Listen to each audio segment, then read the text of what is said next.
Good evening. Good evening. What is going on, guys? What is going on, guys? This is your man, Real Deal, Steele, coming to you live on an extra late edition of Steele Live, going up on a Wednesday night. Happy hump day, everyone. Happy hump day, everyone. Listen, everyone from the Doge community that's in here tonight, I want you to listen to me very carefully right at this moment. I want you to stop what you're doing, even anything else you might be doing we'll have in the stream, and I want you to look. I want you to look at that computer screen monitor or that TV screen in front of you with that thumbnail art and my voice coming through to you right now, and I want you to understand one big, simple, epic concept. We are going to win. We are going to win. We are going to win. It is not a matter of if. It is a matter of when. We arrive on the moon and then to Mars and then beyond that. It's not a matter of if. It's just a matter of when. We have the largest community in all of cryptocurrency. We have excellent content creators. We've got more passion. We've got more enthusiasm. We've got more commitment. We've got more conviction. We've got more memes.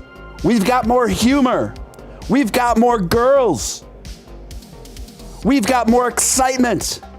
We've got the Doge momentum. Can you dig it? Welcome, guys. Good to see you guys. If you haven't already, I want you to smash that like button. It takes a split second of your time. It doesn't cost you a dime. It's the number one thing you can do to help a new emerging channel, a new emerging awesome community like this one, bust through, break through those crucial YouTube algorithms. Also, if you're brand new here, I'd like to personally welcome you. I'm Steele. You're watching Steele Live. I'd like to encourage you to subscribe, hit that notification bell, hit all on that notification bell. Join this exciting, vibrant community. Why wouldn't you want to be a part of this? We have the best community on YouTube. We may not be the biggest, but we are the best. Also, if you feel compelled to super chat anytime throughout this broadcast, that's obviously hugely appreciated for all my time and efforts involved. Feel free to ask myself or my co-host anything you'd like, any comments as well. And lastly, memberships are now available in 3 different tiers. You can look into that pinned to the link at the top of the chat. And it looks like we got Esteban. Good to see you, Esteban, coming in with starting things off with a $2 super chat. Where is that bearded man in the cowboy hat? That is me, sir. I am here. I've arrived. But at this moment, I have to be honest, I'm not wearing a cowboy hat. I'm just going with the shaved head, absent of a cowboy hat, but I did have the cowboy hat on earlier today. Steve Voss, welcome. You finally became a member. Welcome to the fold. Welcome to the core, my friend. Welcome to the inner circle. I like to see that lean green on the screen, if you know what I mean. I love it. I love it. And I've been doing, I just started doing these bonus streams for members only.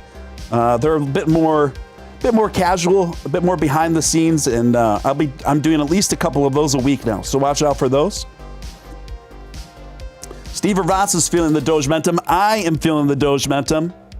And if you haven't hit that like button, just take a moment to do it, guys. It really helps out. It's just such a simple thing, quick thing to do that really helps out the channel. Got so much to talk to you guys about tonight, and we're just going to get right down to it at this point. But I am not going to do that without a man that needs little introduction in these parts. It's Dogecoin millionaire Nick Balls, my co-host. Nick, how you feeling, man? Hey, pretty good. Not as good as you, though, man. You're on one right now. You're like on another level, man. You got me going. I was tired and stuff, and then I heard you. Hey, listen, sometimes it's a decision, you know what I mean? Getting out here night after night and hitting it, it's a decision. And sometimes I just do it to pump myself up. And then before I know it, I am so enthusiastic, I'm so fired up, and I'm so excited about what's to come and hosting this show. We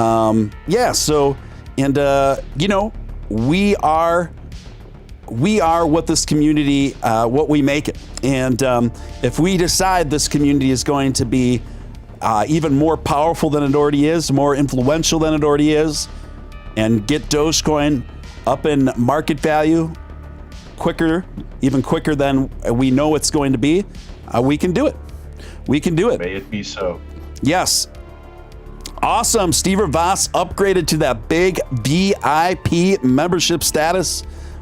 Awesome, Steve. Welcome, man. Really appreciate the support. Really appreciate the support. Let's just crack into the big story that we have here in the thumbnail, in the title of tonight's episode. When will Dogecoin reach $1? When's it going to happen? I think it's one of the predominant questions on every Doge investor's mind.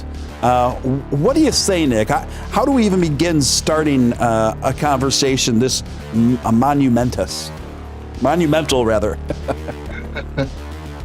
Well, I always, when I look for a particular price target, I always look at technical levels, like where have we hit in the past, and that should give us an idea of where we can go to in the future.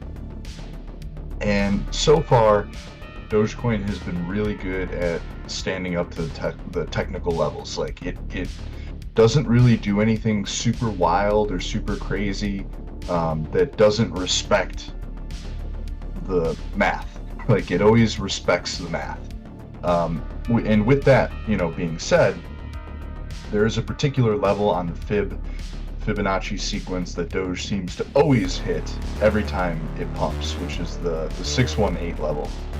And if you're at home and you have TradingView open, you can do your own Fibonacci extension from swing high to swing low of the most recent move up.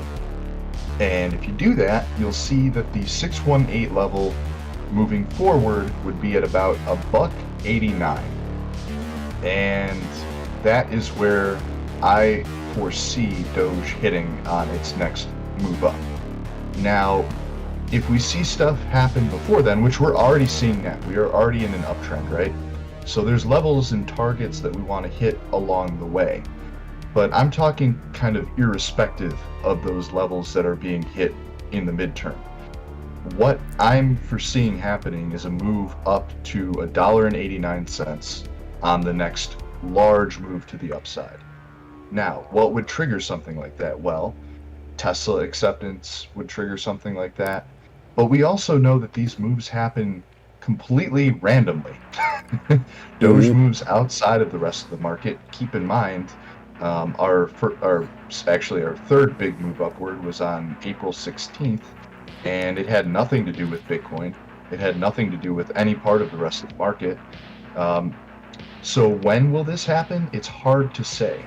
But I can safely say that it will happen so long as we stay above like 15.8 or 16. Well, I'd just say 16 cents for the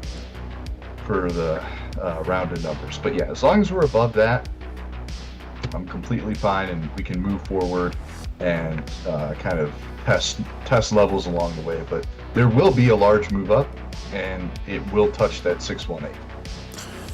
Yeah, I think it will touch that 618 for sure.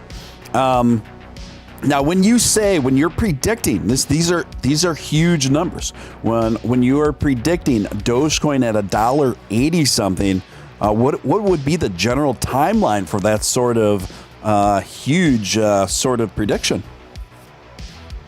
Well, I mean, we're kind of in that general range now. I'm looking at target dates right now. We're definitely outside of where I would have expected us to move up. However, between May and June, there was a huge amount of market manipulation that was going on throughout crypto in general. So I kind of negate those months, like from the beginning of May till like mid-June, or the end of June. I kind of delete that from the timeline. You know, and if we were looking at it from where I'd expect it to be, that'd be like a, what do you want to call it? Like a 70-day period that I'd be looking at. So 32, and let's see here, when we start moving back up. So it's been like 60, 70 days so far. I mean, I'd like to see this move up within the next several months, within the next 2 months. Yep. With that being said, you know, I think a lot of people are getting, you know, a lot like fudded out by what's happening in Washington right now. Right. I don't think that any of that's actually going to be an issue. I don't foresee any like immediate regulation coming. I think it's all kind of going to smooth out. And if that's the case, I think the markets are going to blast off again. And if that's also the case, I think Dogecoin will do the same. Well, there was some actually decent news out of Washington today in relation to cryptocurrency and regulation. I don't know if you saw this, but pretty much our congressional chambers decided to go a bit easy on the taxation of Bitcoin miners. I heard about this. So this is fantastic news. This is huge news. So if since the government for now has decided not to overtax and excessively tax Bitcoin miners, that directly affects obviously the mining of Dogecoin, with which many Dogecoin miners are also Bitcoin miners.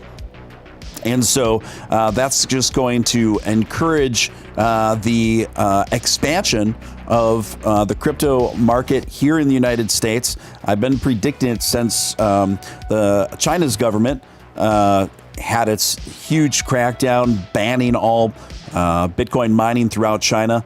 But here is an incredible opportunity. Nearly 70% of all of those Bitcoin mining efforts in China are reallocating to, albeit miners moving here and American miners making up for it, to the state of Texas. So Texas is very likely, you guys, going to be a crypto epicenter, honestly, for the entire world. And I think that we are quickly going to see, particularly going into 2022, Nick, and all the way through 2022, I think is going to be an absolutely massively epic year for cryptocurrency in the United States of America. And as far as its impact on the world and the complete and total expansion of the cryptocurrency market and production here in America. I'm excited. I think the global hash rate was, too overly concentrated in China. I think that we all, everybody could probably agree with that. It was. I don't necessarily want to see, the United States become like the primary powerhouse of hashing. But I do think that we should, take up the reins while it's available. I don't think centralization of hashing is good for anybody. I think that it should be spread out globally. But until we can kind of sort that out with the rest of the world, I think that America would be happy to take up the helm as the primary hashing location for a bunch of people, especially if the incentive is there, right? The incentive for a long time was in China, where the technology was being produced to make these graphics cards, and electricity was cheap because they were running a lot of hydroelectric and also a lot of really, really dirty coal.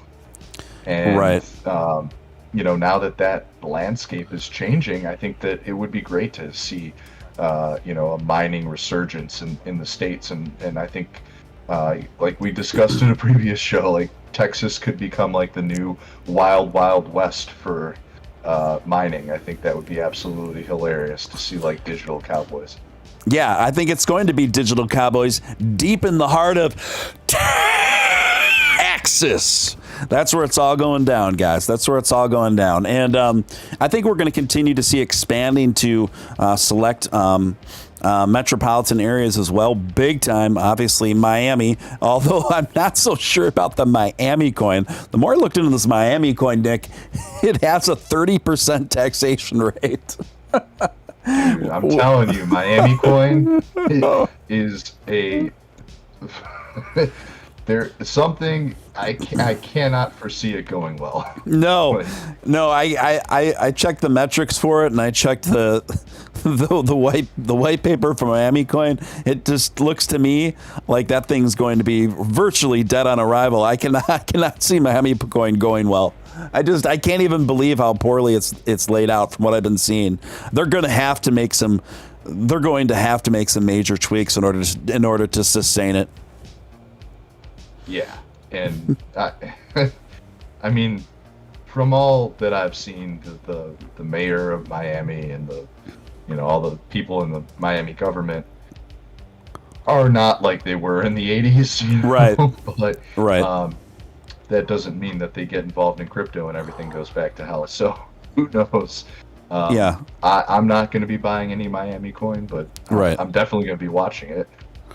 I mean, I like the sound of it. I think Miami coin sounds cool. I like the concept of the city of Miami having its own coin, cryptocurrency. But unfortunately, it's just it's being so poorly rolled out and conceived. It's baffling. It's honestly baffling. I feel like I feel like it was designed by people who have no idea what they're doing, and I feel like the bureaucrats told the programmers what they wanted to do and didn't flex on it at all, and they're gonna get what they wanted. It's not going to be a successful coin, but they will get what, as far as the design of the coin and the metrics of the coin, they're going to get what they want. So yeah. So is it a 30? It's a 30% in, 30% out. Is that the deal? It's something crazy like that. Seriously, I mean, I'd have to go over it again, but it was a minimum of 30%. That's worse than Safe Moon. Jesus. Yeah, I mean, it really makes it look.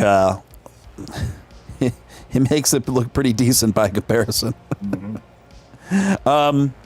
Someone in chat says Upshot moved to Miami. Well, you might be vacationing there right now, at the very least, guys. He's probably. Oh my, yeah. So what do you say? What do you say about Dogecoin reaching $1 by end of year? What kind of percentage probability would Nick Balls put on that? Gosh. I'd say 75%. Wow, pretty bullish, Nick. Pretty bullish. Yeah, I mean, I could see it happening. I'd say my percentage probability of that would be a little bit less than yours, but still, I think it's a higher probability than not. Particularly, obviously, with a Dogecoin Tesla announcement, which will more than likely happen within 2021, if not very early 2022. And keep in mind too, I think if we can go to $1, like it'll go way, like I said, it'll touch that 618 level. If it breaks through $1, it's going to that 618, which is like almost $2. Yeah, I think so too. And like I've discussed many times in the show before, Nick, I mean, we haven't discussed it in a bit. Once Dogecoin breaks through that threshold of $1, and all of a sudden we're looking at a $1.09 Dogecoin, I think then the entire game changes. I think the entire perception and psychology around Dogecoin alters for the better. I think so many people have a kind of a psychological block wherein $1's the end game for Dogecoin. And once people see that $1 isn't the end game, I think that's when minds get blown, right? Where the expectations and the perception of what's possible with Dogecoin, the barn doors just get blown wide open, where holders look at it and say, "Oh, $1 isn't the end game. We went past $1. We are at $1.10 now. Oh, we're at $1.12 now. Gee, I mean, sky's the limit now." I think the journey from $1 to $2 is going to be light speed compared to the journey from to $1. Don't you think? You might not even catch it. Like the people who are trying, that same thing happened on what was it? In April when Doge moved from 6 cents to 44 cents. You know, good luck trying to trade that. Like, there's no way. You literally couldn't trade it. It was moving that fast. Like, if you put a sell order and it was just gone. Wow. Wow. And it's so funny. I did some test sell. I sold some Bitcoin a day ago. Just to test Kraken. I just wanted to see what their trading platform, you know, like what their pro platform was like, you know, how easy was it to, you know, do sell orders, and how fast did it go, how quickly did the order get eaten up. There was some things that I didn't like, but I figured out really quickly they were things that I could change in the trading outlook. And then I also wanted to see how fast it would hit my bank account, right? Like, that was the real test. Like, how quickly, if I need to, how quickly can I send myself $1 million? Right. It was there. It was there today. So, yeah. The next day I can have unlimited money because they gave me an unlimited. They upgraded me to like big baller status. So I can withdraw an unlimited amount of money to my bank account and have it there in the morning, which is ridiculous. Yeah. It's so funny. Yeah, super funny. And I know you've been very happy with Kraken, and I'm sure you're very relieved, especially in light of even more recent scrutiny with Binance. So I'm sure you're very relieved to have gotten your investments off of Binance and onto Kraken, yeah? Oh, 100%. I say this every day, that this was the right move. Like, I 100% made the right call, and I'm thankful every single day that I made the move to get off Binance. I still have my Binance account, and if I ever want to go back and do business there, I will. But right now, Kraken has taken such good care of me, and their platform works amazing. I have no reason to go back, and Binance just scares the hell out of me. You know, especially now Binance is under scrutiny through the India government, and India looking to get Binance out of India. It just seems that Binance is under deep scrutiny from several governments across the world right now. We've entertained this in the past, but it's possible. I mean, it's possible that Binance could go under at some point, don't you think? Well, it's so funny because for so long Binance didn't do anything to appease regulators. They just did nothing. Mm-hmm. And now that's changing. Binance is now like bending the knee to regulators because they're getting banned everywhere. Right. And you know, we'll see how it plays out. You know, Binance has done a lot of shady things. Yeah. I wish them nothing but the best, and I hope that everything works out in the long run, because I don't want to see an exchange go under. Dude, the exchange that I bought Dogecoin off of in 2014 was up for like a year, and then it was gone. Yeah. And that is not an uncommon story that happened. So I want to see everything work out. I hope regulators come to some sort of an agreement with Binance. I hope Binance starts running proper KYC. And as It's All Risky says, Dogecoin to $10. I just saw that. It's All Risky. Welcome again, my friend. We love It's All Risky here on the Steve and Steele community. And so it's always great to see you in chat, Risky. It's All Risky feeling probably a bit more bullish than you and I combined, Nick. And I thought I was revved up, but I got nothing on It's All Risky there. Doge to Doge to 10.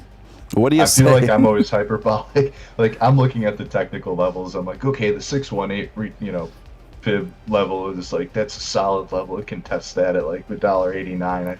And like, I feel like extremely bullish. Yes. Saying it's I know the technical level is the 618, and at $1.89 is within that technical range. And certainly, I believe it will hit that. And I believe that Dogecoin will go on for years to be, constantly outperforming and just leaps and bounds above the market. But, it's like when Matt Wallace puts up like the $750 Dogecoin video or something like that, it's like, I don't know about that. But, I like to keep my eye on like the near term, stuff that I think will happen in the next several months, Yes. So, looking forward here, Nick is putting, just to recap here, guys, Nick's putting Doge to reach $1 by end of year, somewhere around 75%. I would put my expectation of Doge to $1 end of year around 65%. So more likely than not. I personally think that from everything that I've been looking at, I think 2022 is likely to be the massive year for Dogecoin going forward. I think things are. Elon said 2022, the year of Dogecoin, right? Yes, like he did. He did allude to something like that. And from everything that I've been looking at, I think there's just going to be a critical mass that is just going to just really make things happen in pretty short order. And I think just huge money from captains of industry. I think that's when all that just snowballs, and all the big money there of the fence sitters are going to ape in later in 2021, towards the end of the year, going into 2022.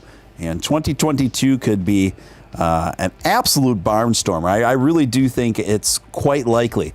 And it wouldn't, honestly, Nick, it wouldn't surprise me if we could see Doge at a $2 mark somewhere in 2022. What do you say? Yeah, 2 in 2022. I'm all for it.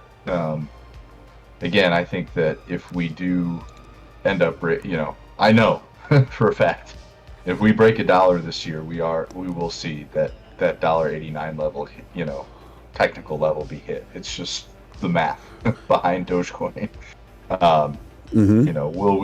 Will we exceed that and reach beyond $1.89? It's hard to say within the year. But I think, I was watching Cryptos R Us earlier today. He live streams like twice a day, and George, and he was talking about how like all these people are, a lot of the big, Bitcoin people are like already bears on like the rest of this year and like for the next 2 years.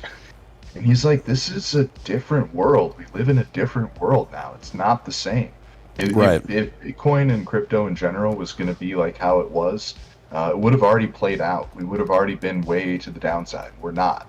We're literally, the whole market's moving up right now. So, I tend to kind of lean towards that opinion myself. I think that the crypto landscape has completely changed. And I don't think that this cyclical 2 to 3 year cycle is like what it's all about anymore. I think that's done. I think Yep. I think we'll see more erratic movements to the upside. I think so too. I think those days are over. I think things are going to be moving much more swiftly than they have previously. All the charting is indicating that. All the algorithms that we've seen over the last 12 months are indicating that. And Sliding Edge, I did not forget about you and your $2 super chat. Thank you, Sliding Edge. I feel another Steel Balls Dogecoin bet coming. Yeah, well, we got one going right now. Fatali, thank you for your $5 super chat, Fatali. Appreciate you. Come on, peeps, show some love for the Steel man. Thank you, Vitali. Appreciate you. Good to see you back. So could you maybe kind of expand a little bit more for the audience about the Fibonacci retracement and what you're seeing in regards to that with Dogecoin? Yeah, so I would urge everybody to go check out. We were actually put onto this guy from Sir Doge of the Coin when we had him on our program. There is a channel titled Coins Kid, all one word. He's got about 180,000 subs, and he's very well versed at TA, specifically crypto TA. I think he does some stocks too, but I think it's mostly crypto. Yeah. He came out with the video on. I'm trying to find the date here because I just watched it today. It was about a week ago. I'm looking at it right here. It's titled Dogecoin Price Prediction 2021. And basically what he's showing here, the low level that we've been bouncing off of is 16,725, so 16, almost 17 cents. There's another technical target at 35 cents. And then, of course, the all-time high is sitting at 72. Now, if you fib from the bottom to the top, so 617 to 724, you'll get the 618 retracement level at $1.84.24, so almost $1.85. And you know, as long as we continue to bounce between, you know, that high 16s and that 35, that's perfectly fine. That is healthy. Like, that is healthy. I'd like to see the next move up in over 35. That would indicate really bullish momentum, and I'd love to see that. But keep in mind, guys, as long as we're hanging out above 16.7, we're good. Like, right, everything's fine. So yeah, I just urge people to go check out like really technical, like really in-depth TA channels like Coins Kid, or who's the guy that we always talk about? Why is his name escaping me? Trader Talks also. And you guys can go check out these channels and see the kind of the math behind all of this and how these price action moves. And I know a lot of people don't understand the market as a whole or how things move individually, you know, to themselves. But it's worth researching and it's worth looking at, especially if you're going to be invested in something like this. Yes. Super chat from Mr. X. Good to see you again, Mr. X. $5 super chat. Seriously, best, most entertaining live stream in crypto. Wow. Thank you, Mr. X. Really appreciate that. And thanks for weighing in. I don't know what more to add to that, but thank you. I was going to mention, Steven, tonight's probably a little late for me, but I will be making some appearances on the after hours show. Yep. And I think we can get a little wild there. So. Yep. Probably not tonight, but people be tuning in if you're not signed up for the what do they call it? The after hours. Yeah. So. No, the subscription or membership. I don't know why I couldn't think of that. Yeah, if you're not a member, join up because I will be telling some wild stories there. It's later this week. Yeah. Nick's more of I'm much more of a night owl than Nick, but so he won't be joining us I will be doing an after hours stream immediately after this show for members only. So I am doing those pretty frequently now. So yeah, and you could check out the membership tier options available at the link pinned at the top of the chat.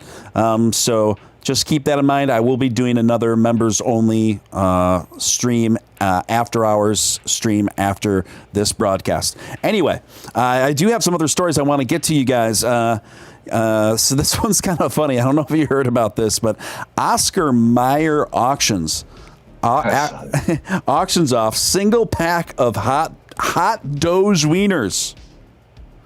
A single pack of hot Doge wieners. Wait, are we in the after hours stream right now? No. Yeah, that sounds like a movie just waiting to be made to exclusively be reached on OnlyFans. Hot Doge wieners. It ended. I was gonna say, how did it?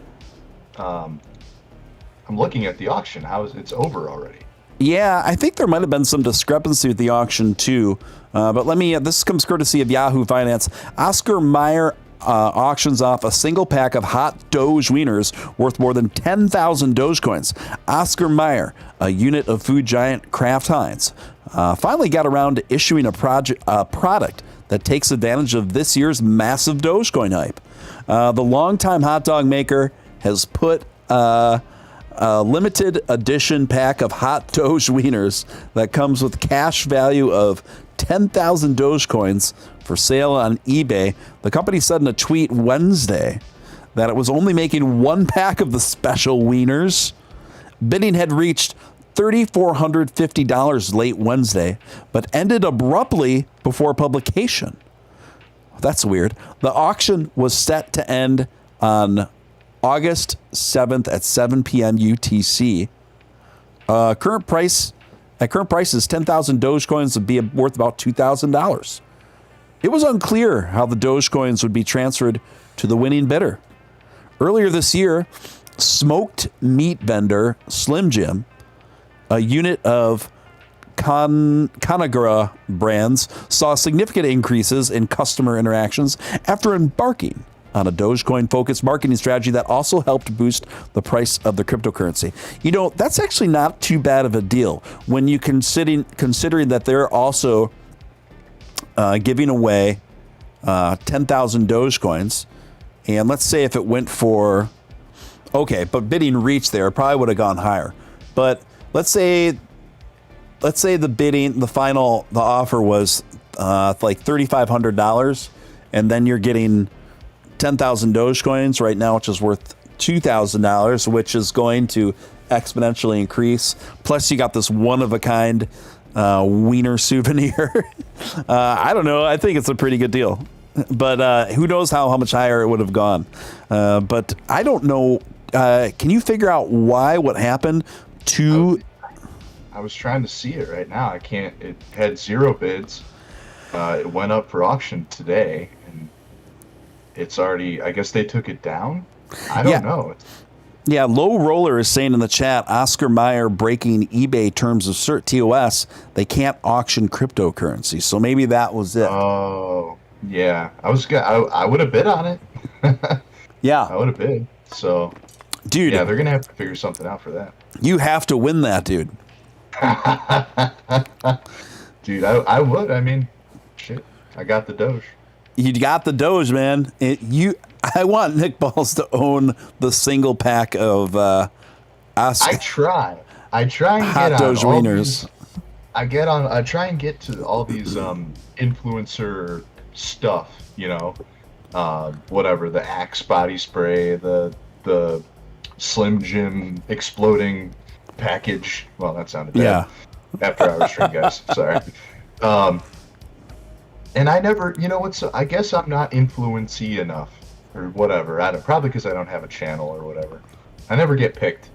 I always reach out. I'm like, hey, I tell them too. I'm like, I'll pay you guys. I'll pay you in Dogecoin for any one of these branded. I just want a piece of like branded stuff to like have in my collection. Now people have sent me a ton of like t-shirts and like memorabilia. I've got socks, I've got t-shirts. By the way, that reminds me, I have to make a video. I've been putting this off for like a month now. I need to shoot a video for a t-shirt company and a sock company that sent me stuff. Don't let me forget that. I gotta do that. But I get a ton of apparel, but I would have liked a can of Axe man. Yeah, I don't get on those. I don't really get on those lists either. I don't know what it is, but they avoid me too. Like, I never get on the cool. You should get them. I don't. I haven't gotten on one like promo list for these exclusive Doge products from any company yet. It's just like, I don't know what I got to do, but I guess I'm still a pleb, guys. I guess I'm still a pleb. But It's All Risky says, become an after-hour member, folks. Yes, so we get the full-on endorsement of It's All Risky. Encourage people to become after-hours members of the channel. I love it. You guys want to hear about Nick Balls' love life? Come to the after-hour stream tomorrow. We'll get into the details. Oh, boy. Because I know for sure, like, I know my girlfriend listens to the show sometimes, but I know she won't be able to listen to because she doesn't have whatever set up through YouTube, so she can't become a member. Yep. Yeah, tune in. So tune in next after hours show to hear all about hot Doge wieners, midgets, and rainbows. Next story here: exclusive Doge Beans owner on adopting Dogecoin branding and how the meme coin can help small businesses take on giants like Apple and Amazon.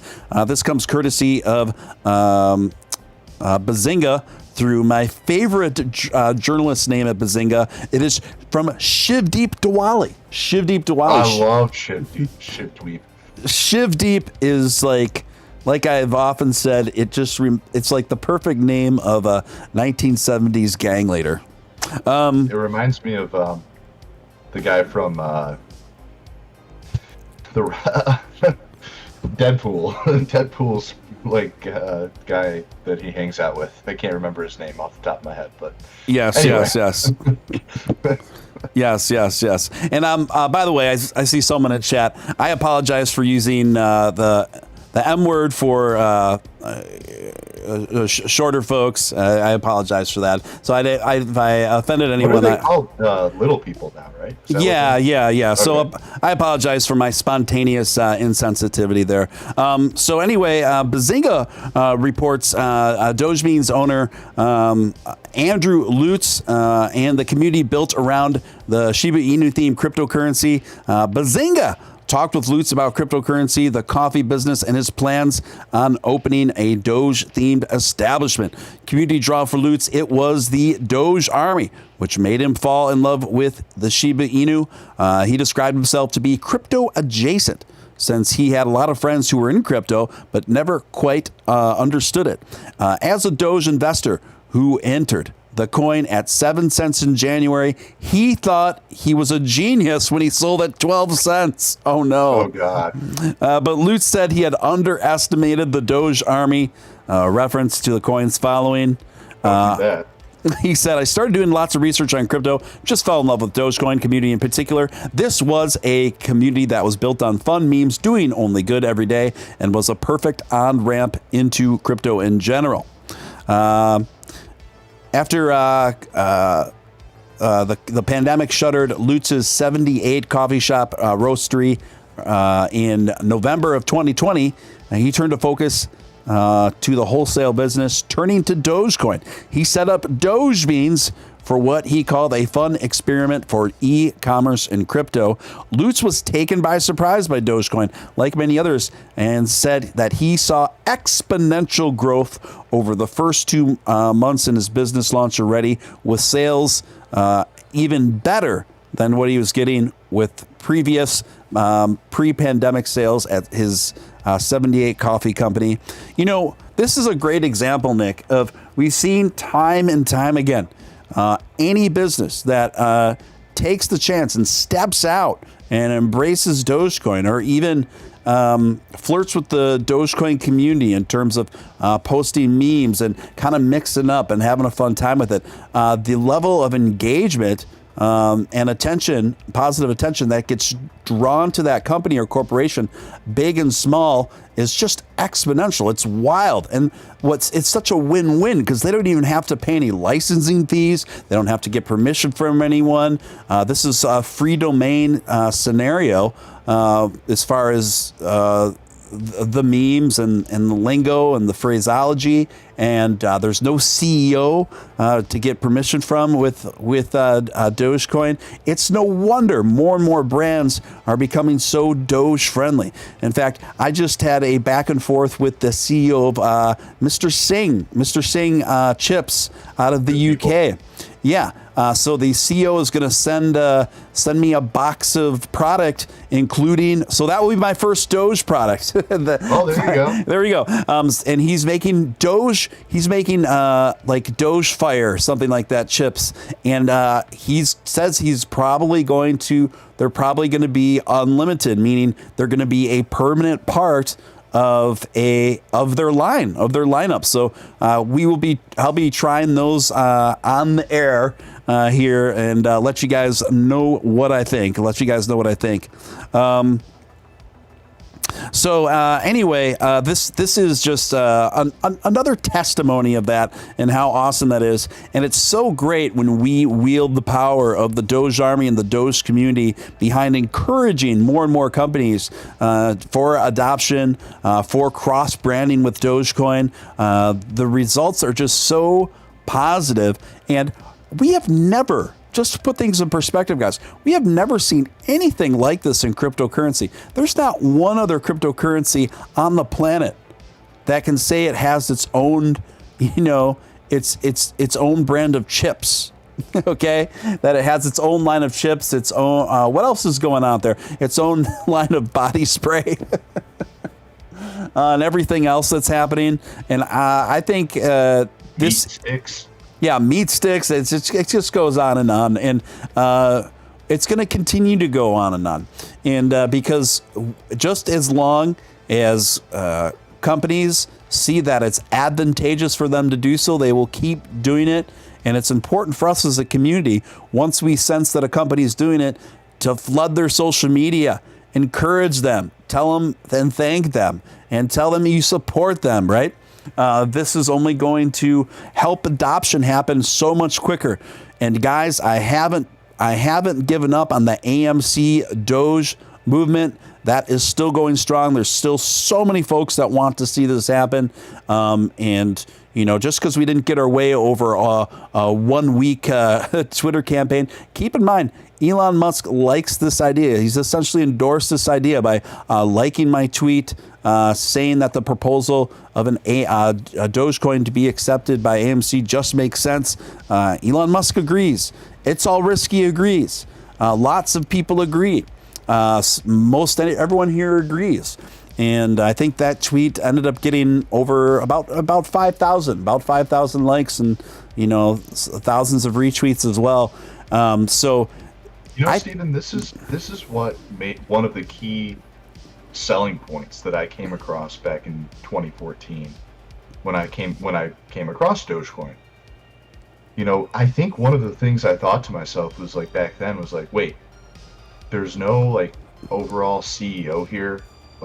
Wait, all of their branding is fair trade. Anybody can use it. There's a meme. Yeah, there's a funny meme. But any business can take up the helm and just be part of it. Dude, that is the ground level to exponential global adoption in mass markets. Right. Any company, big or small, can take on Dogecoin at no charge. They pay, there's no fee to do it. You just have to do it. Right. And these companies are seeing exponential gains in their customer and user base. This is something that's a win-win for everybody. The company gains more exposure to the crypto markets. The crypto markets gain more exposure to the company. Users from their product who might have not been aware of crypto at all to begin with, now they're seeing their first crypto. And what is it? It's Dogecoin. And people in crypto are I've never had a Slim Jim in my life. I think it's great. I think it's just a win-win for everybody. I love it. I love it, and I love that we can deploy Doge Army, and it's great. I love that certain. I've had certain viewers of this show point me in the right direction of things. They'll message me and say, "Hey, do you see that?" I don't know if you noticed, but this company is talking about Doge, or they're thinking about launching a product, a Doge-centric product in their product line. And then I go over there right away. I comment and I say I support it, and I say this is great, this is awesome. I give it the Steele of approval. A little cheesy, but how can I not say that? It just sounds too right. So. And same with the Mr. Sings. I forget which viewer pointed that out to me. And now, what is that result? And I end up retweeting them and drawing more attention to their company. And now they're launching a Doge chip line. Go ahead. You gotta let me try some of that. It looks so good. Yeah, what I'll do, I think they're going to send me a box of product, and then I'll just send a few over to your address, Nick. Hell yeah. Yeah, no. I'm so like, I love hot sauce. I love spicy chips and all that kind of stuff. That's what they do. They do really spicy chips, those guys. I'm all about it. My girlfriend just bought me some. We're on like this sounds terrible because you guys think we're like these healthy super people. We're on like a pork rind kick right now. Pork rinds aren't actually that bad for you. They're not. They're just fat. They're like no carb, all protein. That's why she no sugar. Yeah, she's got me on this jalapeno pork rind kick. We demolished a bag yesterday. Like, went through it, and then we went and got ice cream after that. Oh, now you canceled out all the low carb benefits. Yeah. Way to go. Whoops. Oh man, let me get to this next one by FX Street. I would love to get your thoughts on this, Nick. And this came out earlier today. Dogecoin price must break through 20.5 for Doge to skyrocket. And then it basically talks about it's basically a brief technical analysis, Nick, and on-chain analysis on Dogecoin's current price. And their analysts there have evaluated where Doge could be headed next, and they're saying that it seems bound to retrace before rising, but it says that unless it breaks through the 20.5 threshold there, and within the next 24 hours, we'll probably see a 20% slide. What do you say? Well, that's a dumb price target to have. 24 hours. Yeah, I thought it was kind of strange, but I want to know your thoughts on it. Yeah, I don't think these people have like they're probably just like they probably come from. It sounds like they come from the stock world. Like I said before, as long as we're trading above 16 cents, we're fine. Yeah. Any technical targets, and we can see that 16-cent level has been held up like hard. So I don't care as long as we're trading above that. There was a little bit of pullback today in the market everywhere except Ethereum, and there's even a little pullback on Ethereum right now. The market pulled back a little bit. It had multiple days of green. Everywhere was green for like days and days on end. So there's a little pullback. That's fine. I'm not concerned. Again, I try and stay chill about pretty much everything in my life, people. That's why I don't work anymore. I just want to be chill. I don't care. Yeah. So as long as we're trading above 16, I think we're fine. I don't think we're going to see any dramatic moves one way or the other. Of course, I'd love to see a sharp swing to the upside. And I think a lot of that rests on Bitcoin. I think Bitcoin is doing absolutely fine right now. As long as we see Bitcoin trading in the channel that it's in. Yes. I don't see the alts doing anything significant one way or the other. And again, Dogecoin has historically moved outside of the gravitational pull of Bitcoin. It really does outperform. When it outperforms Bitcoin, it outperforms Bitcoin. Keep in mind, where Bitcoin was when we were at 7 cents, 8 cents. Yes. I mean, would you say that Dogecoin trading at 20 cents is like, that would have been crazy to think of at the time. Right. And now it's not. So just keep that in mind, guys, when you're looking at Dogecoin trading. You know, if it moves a couple cents one way or the other, if we get a few percents down or a few percents up or whatever, it's not the end of the world. Like, we're trading in an upwards channel right now. I love the way everything's looking. As long as we're solidly above 16 cents, I'm just going to keep doing the same thing I'm doing every day, which is lifting weights and hanging out with a pretty lady. Sounds like a good setup you got there. It's all risky. I was chiming in earlier in the chat and said the AMC Doge question needs to get answered at a shareholder meeting. I completely concur. Yeah. I agree. All risky also says Stephen Steele leading the AMC Doge movement. I kind of accidentally found myself in that position, but I suppose there's a pretty good argument for that. And then if also it happens now, you got to get an AMC Doge tattoo. Get on the train with me. I don't know if I'm going to commit to that. Maybe. I'm not a tattoo guy, but that would be a pretty good reason to get one if that indeed does go through. Risky also said Doge is just getting started. The brand is too powerful. Again, big agree. Risky. Another thing I wanted to touch on with this show is the Ethereum. Yes, the Ethereum London hard fork. What it is, why it matters. So this one comes courtesy of blockcrypto.com, and they went on to write this. Quintet upgrade packages are set to go live on the Ethereum blockchain network Thursday as part of the London hard fork. That sounds like a new new band. A new band, London Hard Fork. Hard Fork is software parlance for a backward incompatible upgrade, meaning the post-London activation. If you want to stay connected to the Ethereum network, you'll need to download London. Thursday's activation is the accumulation of months of work, at times drama, particularly as it relates to one of the 5 Ethereum improvement protocols called the EIP 1559 that London contains. Earlier this year, upgrade proposal drew opposition from some mining pools, the operators of which argued that EIP 1559 would unfairly cut into their income. That's when they were trying to get the high ETH mining fees down, and the miners were complaining, but I'm like, you guys, come on. Like, you just you're already getting paid a ton of money. You're going to have to take a pay cut. Even at that, you're still going to be making exceptional money compared to what miners get from most other cryptocurrencies. I mean, we cannot have the Ethereum mining fees remain to which they were in order for Ethereum to get where we need it to go. It's just not possible. Yeah.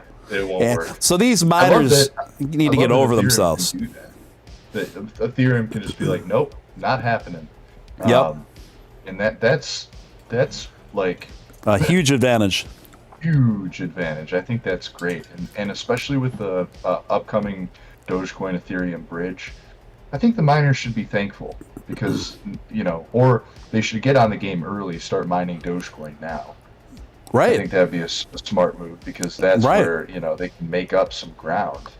I think the change in mining fees is needed. People are not going to want to use Ethereum with the high gas fees, and they had to do something about it. I think the idea of the London hard fork is paramount to Ethereum succeeding going forward. I want to come up with like a counter name for like another kind of retro or new wave band. Yeah. The Moscow Soft Spoon or something. I like this Moscow Soft Spoon. That does sound like a new wave band. Doge Rat coming in with a generous super chat of 20.99 Canadian dollars. Thank you so much, Doge Rat, and good to hear from you, Doge Rat. Good to see you in chat, and thank you for the support. Really, really appreciate that. So just to give you guys a little bit of idea what this London hard fork is aims to accomplish.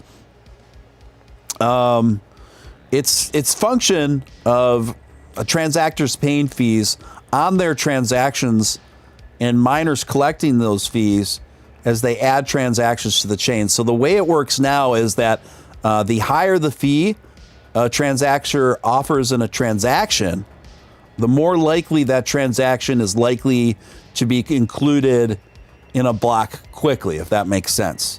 So the EIP 1559, the people that have authored it contend that this is pretty inefficient. So they have proposed a way now for block sizes to adjust depending on how congested the network is for a base fee. So that's going to either rise and fall depending on the demand. So the adjustment of the block size is going to allow for way more transactions at any given time. So this is, I think, going to be very significant. What do you say, Nick? Oh yeah, I mean, like I said, this is paramount to Ethereum going forward. Like, they had to address this problem. Right. This couldn't have, it couldn't have kept going in the route that it was. And I think too, they've announced some sort of burn that they're doing as well. Yes. Yeah. So I think that's great news for Ethereum, because, as you know, most people, I think, fail to realize that Ethereum is infinitely created. It does, over time, the amount of Ethereum being created diminishes over time, but it's still, there's always Ethereum being made. People always give that, Dogecoin is infinite supply. No, well, it's actually a fixed I know, supply. like, how many times we have to go over that with these folks. I know it. Yeah. And, ultimately you have to make the connection to, like, Ethereum and Cardano's the same thing, if not more. So, yeah, I mean, this type of burn essentially, helps address some of that. I think that really, really helps Ethereum. And it's funny because Doge has had similar things happen as well. Like, there's burn wallets on Doge, and people fail to realize, like, and that's part of the reason Bitcoin is worth what it is, because lots and lots of Bitcoins have been lost over the years. And that's not just true for Bitcoin, that's true for, like, every crypto. Like, there's going to be a percentage of coins that are just gone. Right. Like, people lose their wallets, or they get locked out, or some people pass away and the wallet gets locked out. Yeah. So, I mean, keeping a bit of your coin in supply is not always a bad thing. And I think sometimes if you want to curtail some of that with a burn, that's not necessarily a bad thing either. You just don't want to have to rely on that. Correctamundo. Correctamundo, as the old Fonzarelli used to say. Did you ever watch Happy Days as a kid? Yes, it's so funny. I used to work. Are you familiar with Fry's Electronics? It sounds familiar, but it's not clicking. Could you? It was like the biggest electronics store ever. It was like a massive, massive store. That was one of my first jobs, and I worked as a security guard there. And I was a kid, dude. I was so young. And my car, I had this crappy car that would constantly break down. And one day I fixed it before my shift in the parking lot. And I did a brake job on my car in the parking lot. And I was wearing, like, a dress shirt and tie. And I came in, like, covered in grease, and, like, my hair was slicked back. I'll never forget this. One guy came up to me. My hands were, like, bleeding. He's like, "Hey, you look like the Fonz." I was like, all right. That's a huge compliment, man. Back then, yeah. Cool. Yeah, I liked that show. I thought, who was now, aside from the Fonz, who was your favorite character on Happy Days? Oh, the Fonz was my favorite character on Happy Days. I don't think I had a secondary. Oh, okay. He couldn't even pick. I like Potsy. Potsy, just the name, and like he was he's really bright-eyed, and obviously, and then there was the legendary episode where somehow the Fonz and the whole gang ended up in Hawaii, and then that's where the term "jump the shark" comes from, right? Yep, that's where that happened on that episode. But I mean, that's how the term got coined, right? Yeah. Oh yeah, that's where it came from. Yeah. So when you hear the term, you guys, such and such has jumped the shark, that actually comes from an episode of Happy Days. And some of you may not know what Happy Days is, but that's where the Fonz came from. On Happy Days, a cool greaser kind of rockabilly-ish looking guy, or Hollywood version of it, in a leather jacket with the collar up and the pompadour, the whole thing, right? So there was an episode where they were vacationing, I think in Hawaii, and the Fonz agreed to do like kind of like a big dare, like who was the quintessential Daredevil guy back in the day? Evel Knievel. Evel Knievel, like an Evel Knievel style stunt, right? And that stunt included him water skiing at high speeds behind a speedboat to jump, to launch on this ramp in the ocean over a vicious shark on the other side. So the reason that phraseology came to be, the terminology jump the shark came to be, is because when people saw this, they're like, this is so ridiculous. This is so ridiculous. This was now keep in mind, this was post Jaws. Oh yeah, this was... Jaws came out in 75. The Jump the Shark episode aired in 77. Oh, so okay.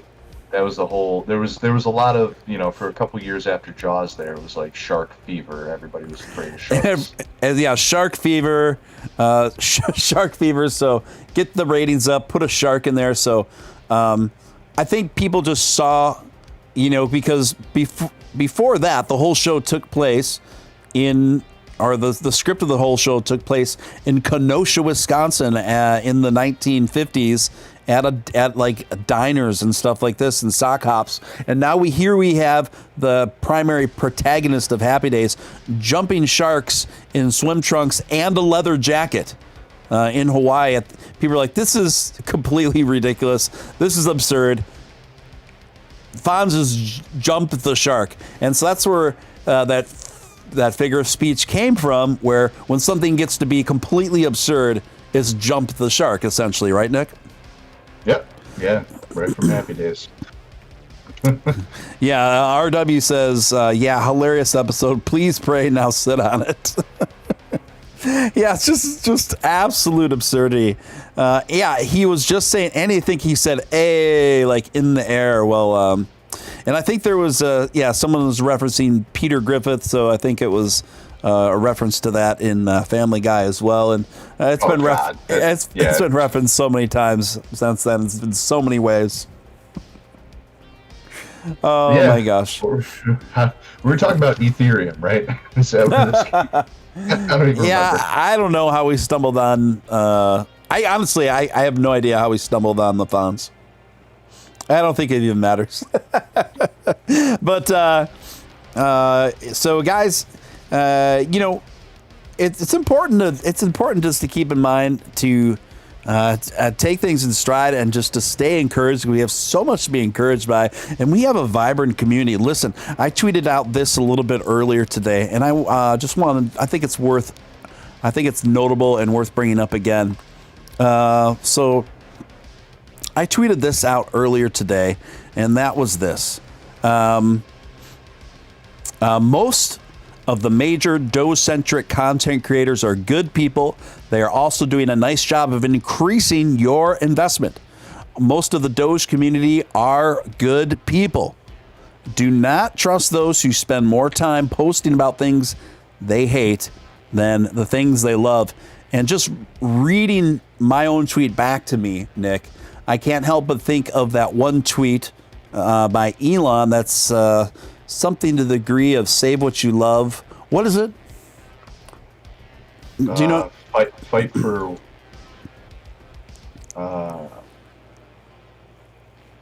looking it up now. You know what I'm talking about? Because it just kind of... Don't kill what you hate, save what you love. Yeah, don't kill what you hate, save what you love. Because, I had seen... and don't get me wrong, it's a fringe minority, but they're a very obnoxious. They can be a very obnoxious small minority. We're gonna go over this on the After Hours show tomorrow. Yeah. Yeah, we can expound on that. But folks, sometimes these folks can just get obsessing with nitpicking over each other, and guys. This is not productive stuff. This is not groovy stuff. We've got a fantastic community. We do not have a big problem in the community. Overall, the community is sound. The community is strong. The community is fun. The community is positive. And, what minor difference you may have with a particular content creator, it's not worth obsessing over. It's not worth squabbling over, because overall, we are all striving for a very primary similar objective, and that is getting Dogecoin for mass adoption to the moon, to Mars, and beyond, and to have a lot of fun and meet new friends along the way, doing it on this journey. That's what it's about. So go ahead. I tend to agree with Billy on this sentiment that Dogecoin has historically relied a lot on people within the community creating their own stuff, whether that be art or podcasts or content or memes or whatever it may be. Dogecoin is around because of you, and only with the community creating things that make Dogecoin grow as overall will it do well going forward. Now, there's a very, very small minority in this. By the way, guys, these people exist in every community. Yes, this is not unique to Doge. This is not unique to the Doge community. Dogecoin. No, it's not. But these people exist in every community. And who are these people? These people they pop up in life, right? They're all over it, and they're called complainers. Yeah. And it's their job to complain while simultaneously doing nothing. Yes. They make it seem like they've got this big job to protect the community. Right. Meanwhile, they're creating nothing. And the funniest part is they'll call people out. This guy, this content creator only stirs drama. This person only creates problems for the community. Really? Okay, really. What have you done? What are you making? This is my biggest problem. It's dude, everyone needs to be do your part. You got to wake up every morning and do your part. We put on a show every day, and we not only information about Doge, but about life, about crypto, about becoming a better person. These are important things to learn, to grow as a human going forward. So don't be dissuaded by the minority of any community. This is not just Dogecoin. These people who create nothing exist everywhere, and they create a job for themselves of doing nothing. Don't listen to them. Don't let them waste your time. There's more important things we have to get done. Oh, we have so much bigger things to focus on than getting in, Twitter beefs with idiots. It's one of these things where, like you said, just to dovetail what you said off what you said there, Nick. It's amazing that the people that complain the most do the least. Let me say that one more time. The people that complain the most do the least. And It's All Risky said, great community, haters belong in the circus. So let's pay no mind to the people that complain the most and do the least. That's not going to get us anywhere. And, the things that unite us far outweigh, in relation to Doge, things that unite us far outweigh, and our commonalities far outweigh than any minor differences that we may have. That we may have, and it's just to focus on the minor differences and squabble about this, that, or I heard so and so, so and so influencer like bought such and such shitcoin. Who cares? These are non-issues. It doesn't matter. This is so trite. This stuff is so stupid. We are redefining what currency means on the planet. Dogecoin is better positioned to be the most popular digital currency on the entire planet. We are communicating with Elon Musk, the richest or second richest man on the globe, at very apex, at forefront of space technology and travel. Okay, let's put things in perspective here. Let's look at how big and lofty our goals are, and not only are our goals big and lofty, but they are being accomplished. They are being achieved. I can't think of a more exciting, inspiring community to be a part of, frankly. So don't let these haters, and the thing is, don't let the sentiment of this obnoxious minority that say they're just like an quote unquote influencer bashing and content creator bashing. Guys, this is senseless high school player hating nonsense. It's so petty. It's so stupid. Don't fall for it. Block these people out of your life. They are only going to hold you back. They're only going to hold you back. As Zig Ziglar said, an old school motivational speaker and very successful guy, that you will only be as successful as the 10 most people that you surround yourself with, that you are interacting with the most. Okay? Do you want to surround yourself with negativity and overly critical people that spend most of their time during the day tearing other people down? Or do you want to spend time with people that are on a path, that have a focus, that have a positive vision, that are lifting each other up, that are encouraging each other? Do you want to go where you're celebrated? Yes, we all do. And the Doge community offers that. So, yeah. Don't forget, surrounded by pretty girls. Yes, and we have the most girls out of any community. I would argue the prettiest as well. We do. We have the most women involved in the Dogecoin community than any other sector in crypto. Like by far. It's not even close. That's a huge. I think people fail to realize that's a huge selling point going forward, because historically, for a very long time, and this was true for Dogecoin too, way back when, it was like completely male dominated. Now, forget about it. It's like all of the major figures within Dogecoin are like chicks, and they're all cool too. Yeah. Big agree. Fatali coming in with a $5 super chat.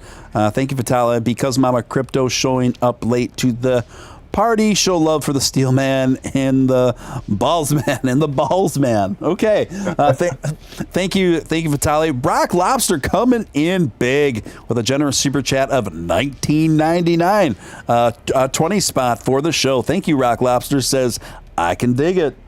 Will we dig you back, Rock Lobster? Oh, yeah. Our resident rock star. So thank you so much, Rock Lobster. Appreciate you guys. And just to let you know, I will be doing. It'll be a little bit shorter tonight, but I will be doing a special. Nick's gonna be off the bed. While he's doing that, yeah, I'm gonna get heading out actually. Yep, so totally. Wait for me. Yep. Thank you, Nick, for joining, and I will catch up with you tomorrow, my friend. Sounds good. Thank you, everybody. I will be on. As long as we can get it rolling tomorrow around normal time, I will be on the after hours tomorrow, and we'll get wild. Sounds good, Nick. We'll talk to you tomorrow, man. All right, we'll see you, buddy. Dogecoin millionaire Nick Balls, everyone. He is headed to bed, but I am not. I am just getting started, folks. You know me. I'm a night owl. I'm a creature of the night. I'm a creature of the twilight. And we are going to start winding the stream down, but we are going to heat it up and wind it up with the after hours set, the bonus stream for members only. If you want to become a member, all you got to do is click the link pinned at the top of the chat. There's 3 tiers of membership offered, so you could check that out there. Would love to have you along. We get a little bit more behind the scenes. We get a little more personal. We get a little more... it can get a little spicier sometimes too, and I share with you some more my personal kind of trading tips and preferences as well. So I will be starting the members only stream in 15 minutes, about 15 minutes after this stream ends, and you can find the link. Those of you who are members, you can find the link to that stream in your YouTube timeline on the page here. You'll be able to see it. Members will be able to see it. And also, keep your notifications set on all, because that will automatically notify you where that stream is as well, when and where it goes live. So anyway, I want to thank each and every one of you, Junior Hall, Dylan McDougall, Abstractus, Mama Crypto, Swift Pilot, Future Boy, Fatali, Rock Lobster, Crypto Tank Girl. Of course, It's All Risky. The Doge community loves It's All Risky. Steele community loves It's All Risky. What a huge contribution. What an awesome contribution to this awesome scene. We love It's All Risky. Doge Rat, Bud Dickman. Of course, Doge Leprechaun. Good to see you, Doge Leprechaun. Particle, Kyle, and everyone else. Members, I will see you guys shortly. I will see you in about 15 to 20 minutes. Okay, so keep your notifications on for the bonus members only after stream. Until then, I will see you guys, the rest of you, tomorrow around the same bat time, 9:30 p.m. Central Standard Time. We will do it all over again. Keep the Doge momentum going strong. Keep the positivity flowing. We are gonna keep moving forward the best way we know how, ascending to the moon and beyond. This is Steele signing out.